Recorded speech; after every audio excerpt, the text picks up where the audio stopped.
Hey everyone, welcome back to ByAmbition. In this video, I'll show you how to enable or disable cookies in Google Chrome. Cookies control how websites remember you and store site data. So let's get started. Step 1, open up Google Chrome on your computer, which I have right here. Step 2, in the top right corner, click the three dots, then select Settings. From the left menu, click Privacy and Security. Click Third-Party Cookies. Here you can allow third-party cookies, block third-party cookies, and send a do not track request with your browsing traffic. You can just tick these to give you an example, and you can also tick this right here as well.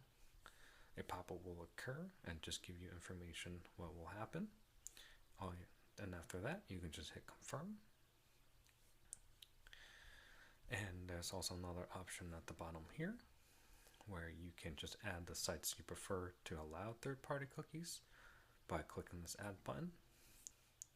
And you can add the site you want, and then you can just click add.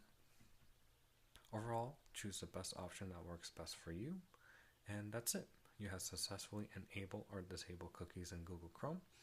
If this video helped you out, like the video, subscribe to ByAmbition, and I'll see you in the next one.